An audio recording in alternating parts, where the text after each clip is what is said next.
For almost 2 decades, Obi Wan Kenobi resided close to Luke Skywalker on Tatooine as he grew up, always keeping a safe eye on the boy but also his distance. In fact, in A New Hope, Luke seems to only know of Obi Wan, not actually have a friendship or any type of a deep relationship with him. A New Hope is also the very first time we see Obi Wan training Luke, as he introduces him to the weapon of the Jedi and teaches him very basic skills such as blast deflection. At the same time, the young Leia was sent far away from the Jedi, making it so she would grow up without the possibility of receiving Jedi training. But this raises the big question, why for years did Obi-Wan not train Luke, as he surely would have become a powerful Jedi, and maybe even become a Jedi Knight at the time of A New Hope? The answer is very interesting and important. To answer the question, we must look back at Revenge of the Sith, as the novelization for the film has the answer.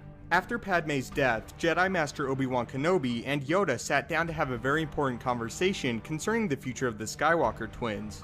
Obi-Wan immediately suggested that he take Luke and train him as a Jedi on Tatooine, while Yoda take Leia and train her so that one day the 4 Jedi may come together to destroy the Sith. To Obi-Wan's shock, Yoda said no. Yoda explained that the Jedi had not only been destroyed by the Sith, but for years had been destroying themselves. The Jedi fell into a set way of doing things and guidelines. They neglected the existence of the dark side, and thus became unfamiliar with their old enemy, but they also defied the Force itself. For generations, the Jedi fell into a set structure on how students should be trained, and because of that, neglected the will of the Force itself.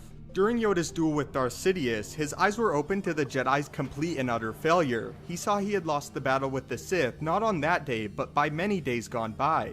This is the direct quote. "It came when the Avatar of Light resolved into the lineage of the Jedi, when the lineage of the Jedi refined into one single Jedi. It came when Yoda found himself alone against the dark." In that lightning-speared tornado of feet and fists and blades and bashing machines, his vision finally pierced the darkness that clouded the Force. Finally, he saw the truth. This truth that he, the Avatar of Light, Supreme Master of the Jedi Order, the fiercest, most implacable, most devastating powerful foe the darkness had ever known, just didn't have it. He had never had it. He had lost it before he started. He had lost before he was born. The Sith had changed. The Sith had grown, had adapted, had invested 1,000 years intensive study into every aspect of not only the Force, but the Jedi lore itself, in preparation for exactly this day. The Sith had remade themselves. They had become new, while the Jedi had spent that same millennium training to refight the last war. The new Sith could not be destroyed with the lightsaber. They could not be burned away by any torch of the Force. The brighter the light, the darker their shadow. How could one win a war against the dark, when the war itself had become the dark's own weapon? He knew, at that instant, that this insight held the hope of the galaxy, but if he fell here, that hope would die with him.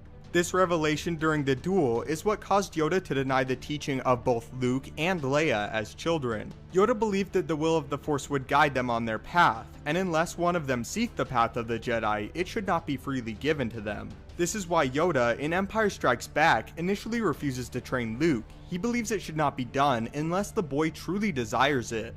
It was a mistake the Jedi had made for centuries, attempting to train all Force sensitives as Jedi, and not just those that it was truly meant for. Even before Empire, Yoda was proven correct. Without Luke's time on Tatooine shooting womp rats in his youth, he would never have landed the shot that destroyed the Death Star, despite his use of the Force. This as well would be proven correct with Leia, as her political upbringing would give her the necessary skills to rise through the rebellion as not only a military leader, but leader in general. It gave her insight and understanding the Jedi simply couldn't. The Force provided Luke and Leia the skills they needed to defeat the Empire. It's also important, as if Luke was trained by the Jedi, his hatred for Vader may have been even stronger. He may have lost all hope for his father, as his masters had before him. But because he did not, Vader was turned back to the light, and the Empire was defeated. Yoda discovered the training of Jedi should not be boiled down to a formula. Each student was different, and the Force has proven many times before it cannot be broken down and analyzed completely to perfection. Yoda also learned he must implement the dark side into Jedi teachings, show the students their enemy, show the students the power it held, but also show them it was not invincible and could be beaten. He did this realizing if the Jedi ever again lost sight of their enemy, they would rise again and destroy the Jedi, and if they were successful in their rise again, they may destroy the Jedi completely the next time. Yoda believed the students must feel and confront their own inner darkness, not lock it away and pretend it's not there, allowing it to wait and grow in power until it explodes with terrible results. They had to acknowledge it, then learn from it, perfectly seen in Empire when Yoda sent Luke into the dark side cave on Dagobah to confront his fears. Instead of training the twins, Obi Wan and Yoda spent their time training themselves, until a period where Luke proved he wanted to pursue the path of the Jedi. Just as they planned the Force to guide the young Skywalkers, the Jedi again finally allowed it to guide them. So that is why Luke and Leia were not trained as Jedi from birth, or as children.